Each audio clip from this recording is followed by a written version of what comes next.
बिस्मिल्लाहिर्रहमानिर्रहीम। अस्सलाम वालेकुम। मैं हूं सलमान हैदर। दुआ है परवरदिगार से कि उसने आपको और आपके अहले खाना को अपनी हिफ्ज़ व अमान में रखा हुआ। पाकिस्तान की सबसे बड़ी सियासी जमात का, जिसको अब उम्मत मुसलमा का लीडर भी कहते हैं, इमरान खान साहब, अगर वो भूख हड़ताल पे चला जाएगा तो उसका इम्पैक्ट क्या होगा। और वाकई एक हलचल मची है। और ये जेल से इसका आगाज हो गया, लेकिन उन बड़े बड़े ऐवानों पे और फैसला साजों में उनको पता है, अंदाजा है कि ये क्या इम्पैक्ट होगा।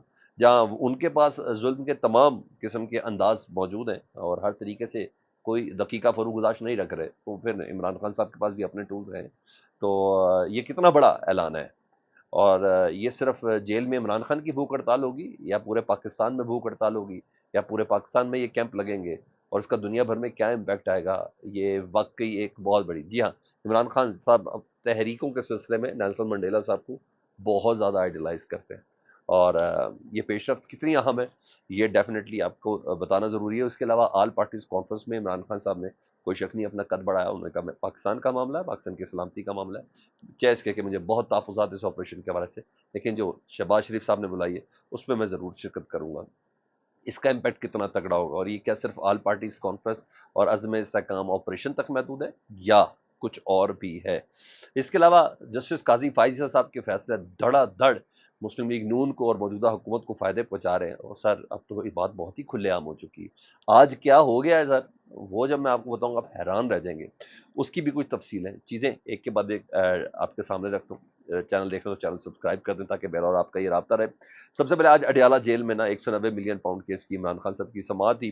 तो उसमें कई अहम मोड़ है। इस मुकदमे के हवाले से एक अहम मोड़ तो है ही है, वो मैं आगे चल के आपको बताता हूँ। लेकिन जो इमरान खान साहब ने सहाफ़ियों से मुख्तलिफ आस्पेक्ट पे जो गुफ्तगू कर डाली है, उसके नतायज जो है ना, वो वाकई कई हाई क्वार्टर्स के अंदर पहुंचे।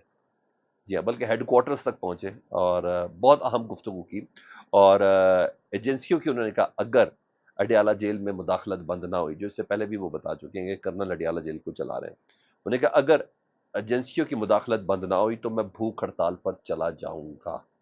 ये पाकिस्तान की सबसे बड़ी सियासी जमात के सरबराह इमरान खान साहब कह रहे हैं। पाकिस्तान के सबसे बड़े वोट बैंक के हामिल इमरान खान साहब कह रहे हैं। ये वो इमरान खान साहब कह रहे हैं जिनके लिए कांग्रेस एक बाकायदा तौर पर करारदाद पेश कर चुकी है और मंजूर कर चुकी है। सिर्फ 7 मुखालिफ में थे और 308 हक में थे। ये वो इमरान खान साहब कर रहे हैं जिनके सिलसिले में यूनाइटेड नेशन रेजोल्यूशन पास कर चुकी है। और उन्होंने बताया कि इमरान खान साहब के पास जुर्म और इस्तबदाल, और ये तमाम पूरी पार्टी के ऊपर बाकायदा तौर पर सोची समझी साजिश के तहत एक क्रैक डाउन हो रहा है। ये वो इमरान खान साहब हैं जिनसे मुतलिक चीन कह रहा है पॉलिटिकल स्टेबिलिटी रिक्वायर्ड है, और वो इमरान खान अब भूख हड़ताल की धमकी दे रहे हैं। और इमरान खान साहब की खैर महज धमकी होती नहीं, he is very much practical. तो उन्होंने कहा मैं इस सिलसिले में भूख हड़ताल पर जाऊंगा और इससे पार्टी से मैं मशवरा कर रहा हूँ। और मजीद उन्होंने कहा, अगर मैं चला गया तो फिर मुझे ना इस सिलसिले में कोई कहे। हाँ, ये मैं आपको बता दूं, अगर पार्टी का सरबराह भूख हड़ताल पर चला जाएगा ना सर, तो ये वो अकेला नहीं जाएगा, इसके बहुत दूरस्थ नतीजे हैं। और चीज़ें तस्वुर से बिल्कुल मुख्तलिफ हो सकती हैं। पूरी की पूरी पार्टी भूख हड़ताल पर जाएगी, और जब पूरी पार्टी भूख हड़ताल पर जाएगी तो पाकिस्तान तहरीक साहब का वोटर भी जाएगा। मुझे ये बिल्कुल डिफरेंट, हर चीज़ डिफरेंट हो रही है पाकिस्तान में। ये भूख हड़ताली कैंप लग सकते हैं पूरे पाकिस्तान में। और क्या इसको भी डंडे से उतारेंगे? नहीं, ये नहीं हो सकता। और पूरे पाकिस्तान में ये कंपेन बन सकती है। वो सोशल मीडिया तो आपको वैसे ही पता, पाकिस्तान तहरीक इंसाफ को दूर दूर तक कोई पकड़ नहीं सकता, पाकिस्तान तहरीक इंसाफ के सोशल मीडिया को। तो कंपेन बन सकती है, दुनिया भर में एक बड़ा ज़बरदस्त और बड़ा पैगाम जा सकता है। और अगर इमरान खान साहब की सेहत को कुछ हुआ इस भूख हड़ताल के दौरान, तो इनको वक्त पड़ सकता है सर। हुकूमत और हुकूमत के पीछे लोगों को अच्छा खासा वक्त पड़ सकता है। ये बड़ी धमकी है, ये कोई छोटी धमकी नहीं है।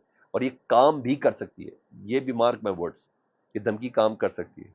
तो बहरहाल उन्होंने साथ साथ ये भी बोला कि तमाम पार्टी लीडर्स को मैं पैगाम दे रहा हूँ। इमरान खान साहब ने साथियों से गुफ्तगू करते हुए कहा कि एक दूसरे के खिलाफ बयानबाजी को फौरी बंद करें। और इसका मैंने असर देखा है। फवाद चौधरी साहब को आया, आज वो कह रहे हैं शिबली फराज साहब की नीयत पे कोई शक नहीं, बड़े ईमानदार किस्म की, आज उनकी थोड़ी तबीयत बेहतर हुई है। उन्होंने कहा तमाम पार्टी लीडर्स को पैगाम दे रहा हूं कि एक दूसरे के खिलाफ फौरी बयानबाजी बंद करें, जिसने छोड़ना है चला जाए, लेकिन इख्तलाफ किसी सूरत बर्दाश्त नहीं कर सकता। ये खान साहब के वर्ड्स हैं।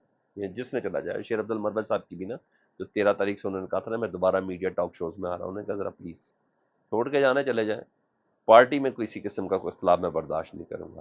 چیف جسٹس قاضی فائز عیسیٰ پر انہوں نے آج پھر عدم اعتماد کیا، اظہار کیا۔ وہ کہتے ہیں وہ پاکستان تحریک انصاف کے مقدمات پر اثر انداز ہو رہے ہیں، جسٹس قاضی فائز عیسیٰ صاحب، ان پر ہمیں اعتماد نہیں ہو، میں اس سلسلے میں وکلا سے مشورہ بھی کر رہا ہوں۔ آج جمعہ ہے اور جمعے کو میری گرفتاری کو پورا 1 سال ہو گیا ہے، اور کل 6 جولائی کو انہوں نے تمام کارکنوں کو کہا ہے اسلام آباد کا تنول، اور ادھر آپ نے اپنے احتجاج کو ریکارڈ کرنا ہے، اسلام آباد میں جلسہ کر کے کریں گے۔ رہی بات وہ جو پنجاب حکومت نے بغاوت کے مقدمے کا اندراج کے حوالے سے بات تھی، تو انہوں نے کہا جی میں، اور یہ شہباز گل صاحب کا کل مشورہ تھا پارٹی کی کور کمیٹی میں، جس کو عمران خان صاحب نے 100% ٹیک اپ کیا۔ انہوں نے کہا نواز شریف، مریم نواز، خواجہ آصف کے بیانات کی ویڈیوز موجود ہیں، ثانیہ پاکستان کے حوالے سے، شان مشرقی پاکستان کے حوالے سے، حمود الرحمان کمیشن رپورٹ کے حوالے سے، مجیب الرحمان کے حوالے سے، اور وہ بہت ہی سخت ہیں۔ انہیں کہ ان بیانات کی ویڈیو موجود ہے، میں کے پی کے حکومت کو کہوں گا، دے دیا، کہہ دیا، حکم دے دیا۔ آج علی امین گنڈا پور صاحب کی بھی ملاقات ہے نا، انہوں نے کہا میں کے پی کے حکومت کو کہوں گا کہ ان کی ویڈیوز نکالیں، مریم نواز صاحبہ، نواز شریف صاحب اور خواجہ آصف صاحب کے نا، باقی بہت کچھ بولا ہوا، اور ان کے اوپر مقدمات درج کریں۔ اگر میرے میں پنجاب میں یہ مقدمہ ہے تو ان سارے کے اوپر کے پی کے اندر یہ مقدمہ درج کیا جائے۔ ٹھیک ہے جی، وہی بات انہوں نے بڑا اس سے جسے کہتے ہیں نا اس یارکر کو سکسر مارنے کی کوشش کی ہے عمران خان صاحب نے، اور بڑی کامیابی سے، نے کہا میں نے دے دیا حکم، اور انہوں نے کہا کچھ بھی ہو جائے میں جیل میں ہوں رہوں گا، وقت کے یزید کی کبھی غلامی نہیں کروں گا، جب تک زندہ ہوں لڑتا رہوں گا، یہ کہا۔ اور ایک اور بڑی آفر کر دی انہوں نے، باری آفر کر کے انہوں نے اپنا قد بڑھایا۔ انہوں نے کہا آپریشن عزم استحکام پر شہباز شریف صاحب نے اگلے ہفتے آل پارٹیز کانفرنس بلانے کا فیصلہ کیا بنا۔ انہوں نے کہا کہ آپریشن عزم استحکام اس پہ سب پارٹیوں کو اعتماد میں لیا جائے گا۔ تو عمران خان صاحب نے کہا میں آل پارٹیز کانفرنس میں شرکت کے لیے تیار ہوں، یعنی پی ٹی آئی بحیثیت جماعت تیار ہے، یہ ملک اور استحکام کا معاملہ ہے، دہشت گردی سنجیدہ چیز ہے اور ہم شرکت کے لیے تیار ہیں، چاہے اس کے کیا ہمیں بہت تحفظات اس آپریشن کے حوالے سے، ہم ذرا دیکھنا چاہتے ہیں کہ یہ حکومت کیا چیز پیش رفت سامنے لے کے آ رہی ہے، اور یہ بڑی پیش رفت ہے عمران خان صاحب کی طرف سے۔ ٹھیک ہے جی، کے پی کے ایک بہت بڑا صوبہ ہے جی، جس کے اندر آپریشن ڈائریکٹ نتھی ہوتا ہے، تو عمران خان صاحب کی ذات کے بغیر یہاں آپریشن کیسے ہو سکتا ہے؟ ادھر 190 ملین پاؤنڈ کیس کا، اب کیس کے حوالے سے بتاؤں تو اہم پیش رفت یہ کہ یہ بھی کنکلوژن کی طرف بڑھا ہے۔ اس کیس میں 190 ملین پاؤنڈ میں گواہوں کو حتمی جرح کے لیے طلب کر دیا گیا ہے عمران خان صاحب کے خلاف، اور 10 جولائی کی تاریخ دی گئی ہے۔ ٹھیک ہے، یہ بھی ظاہر ہے کوئی نہ کوئی کیس تو بنانا ہی بنانا ہے، تو اس میں حتمی جرح کے لیے گواہوں کو طلب کر لیا گیا۔ ادھر سر قاضی فائز عیسیٰ صاحب کے جو فیصلے ہیں نا، اس سے حکومت کو ریلیف ملنا شروع ہو گیا، اس کے اثرات بھی سمجھ آ گئے ہیں، وہ اسپیشلی ٹریبیونل والے معاملے میں تو حکومت کو آج تو بڑا کمالی نتیجہ مل گیا ہے۔ اس کے نتائج کچھ یوں آئے ہیں کہ، اور باقاعدہ سر نون لیگ کو ہی ریلیف ملنا شروع ہوا۔ سیالکوٹ کا ہے این اے 73 لیگی رہنمائی جی نوشین افتخار، ان کی کامیابی ہوئی تھی، ان کی کامیابی کو چیلنج کیا تھا اسجد ملی صاحب نے، تو آج عذرداری چیلنج تھی، اس پہلے نوٹسز جاری ہوئے تھے، ریکارڈ طلب کیا ہوا تھا، لیکن آج جب سماعت ہوئی تو لاہور ہائی کورٹ کے جسٹس سلطان رضوی جو ٹریبیونل کے سربراہ بھی ہیں، انہوں نے مزید کارروائی سے انکار کر دیا۔ انہیں کہ سپریم کورٹ نے کے احکامات آ گئے، اور اب ہم اس پہ کارروائی نہیں کر سکتے، سپریم کورٹ کے تحریری فیصلے کے بعد ہی معلوم ہوگا کہ سپریم کورٹ نے تمام ٹریبیونلز کو معطل کیا ہے یا کچھ کو کرنا ہے۔ اب اگست تک، حیرانگی کا ہے، پورا مہینہ اگست تک کارروائی کو ملتوی کر دیا گیا ہے، تو یہ فائدہ ہوا جی نون لیگ کا۔ اس کے بعد کوئی کہے عمران خان صاحب کے تحفظات غلط ہیں، بس میں کیا کہوں گا، سر دنیا اور کیا کر سکتے ہیں۔ بہرحال قاضی فائز صاحب کی کل کی سٹیٹمنٹ اور کل کی جو سماعت ہے، اس کے اثرات اب مرتب ہونا شروع ہو گئے۔ ابھی دیکھیں تو صحیح آگے کہاں کہاں ہوتا ہے، مکمل طور پر 1 بائی 1 کر کے فارم 47 والوں کو ریلیف دیا جائے گا۔ فیڈ بیک سے متعلق دعا کریں، اپنا بہت خیال رکھیں۔ اللہم صلی علی محمد وعلی محمد۔